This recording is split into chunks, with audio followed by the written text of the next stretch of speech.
ഈശ്വര, ഇന്നും അത് തന്നെ സംഭവിച്ചല്ലോ. സാവിത്രി, ഞാൻ നിന്നോടൊരു കാര്യം പറഞ്ഞോട്ടെ, നീ എതിരൊന്നും പറയരുത്. ഈ കാലം വരെ നമ്മളെ കുഞ്ഞുങ്ങളെ ഞാൻ ഒന്നിനും ബുദ്ധിമുട്ടിച്ചിട്ടില്ല.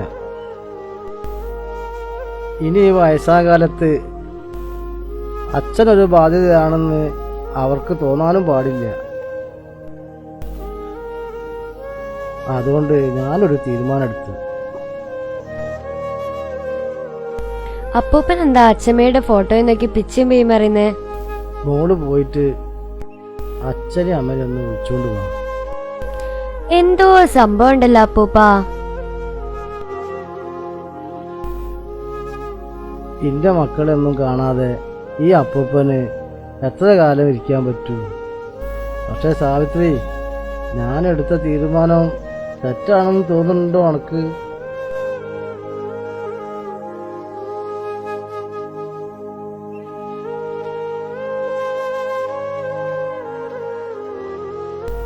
മോനെ, എടാ, അച്ഛനൊരു തീരുമാനം എടുത്തു. അച്ഛൻ്റെ കൂട്ടുകാരൊക്കെ മോനെ അറിയാലോ. അതിലിപ്പോ ആ ഭാഗവതം നാരായണനും ഇവിടെ എവിടെയോ ഉള്ള ഒരു വൃദ്ധസദനത്തിലാണ്. അവിടെ അത്ര വലിയ പ്രശ്നങ്ങളൊന്നും ഇല്ലട്ടോ. പരമസുഖാന്നാട്ടോ പറഞ്ഞു കേൾക്കണത്.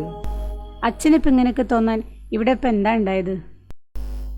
ഏയ്, ഒന്നുമില്ല എൻ്റെ മോളെ. കുറച്ച് ദിവസമായിട്ട് ഉറക്കമൊന്നായിട്ട് ശരിയാവില്ല. എനിക്ക് എന്തോ ഒരു പേടി പോലെ. ഒറ്റയ്ക്ക് കിടക്കുമ്പോൾ ഓരോ ചിന്തകളാ മനസ്സിൽ. മാത്രല്ല, 4-5 ദിവസമായി അറിയാതെ കിടക്കയിൽ മൂത്രമൊഴിച്ചു പോകുന്നുണ്ട്. ഇന്നും ഉണ്ടായേ. ഇനിയിപ്പോൾ കുറച്ചുകൂടി കഴിഞ്ഞാൽ, അതാ ഞാൻ പറഞ്ഞത്.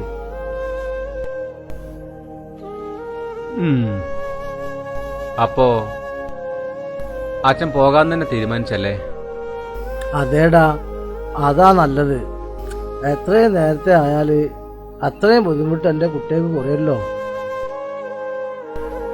അമ്മു, എന്നാ പിന്നെ അപ്പൂപ്പന്റെ മഹാഭാരതവും രാമായണവും പുതപ്പും വീഡിയോ ഒക്കെ അങ്ങോട്ട് എടുത്തോ.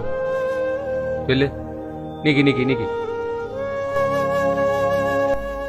രാമായണം അതാ അവിടെതാ.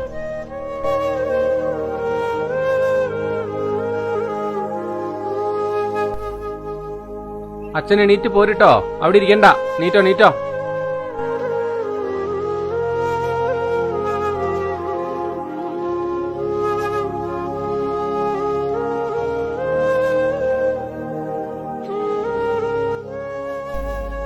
അതെന്തേടാ ഈ അതൊക്കെ എന്റെ മുറി കൊണ്ടുവച്ച്? നാളെ മുതലേ അച്ഛൻ അവിടെ എന്റെ അടുത്താ കിടക്കണത്. മോനെ, മിണ്ടരുത്. 4-5 ദിവസം ബെഡിൽ മൂത്രമൊഴിച്ചെന്നും പറഞ്ഞ് വൃദ്ധസാധനം തന്നെ നടക്കുക. 4-5 വയസ്സ് വരെ ഞാനും ബെഡിൽ തന്നെ മൂത്രമൊഴിച്ചത്. അന്നെന്തേ ഈ മന്ദിരങ്ങളും സാധനങ്ങളൊന്നും ഇല്ലായിരുന്നോ? എടാ, അച്ഛൻ പറഞ്ഞത് വേണ്ട, എനിക്കൊന്നും കേക്കണ്ട. നാരായണനും ചന്ദ്രനും ഒക്കെ അവിടെയാണത്രേ. സ്വർഗല്ലേ അവിടെ, സ്വർഗോ. എനിക്കൊരു തെറ്റുപറ്റിപ്പോയി. എന്റെ അച്ഛന് വയസ്സായത് ഞാൻ കണ്ടില്ല, കാണാൻ ഞാൻ ശ്രമിച്ചില്ല. അതെന്റെ കുറ്റല്ല അച്ഛാ. എന്റെ അച്ഛന് വയസ്സായി കാണാൻ എനിക്ക് പറ്റാത്തോണ്ടാ.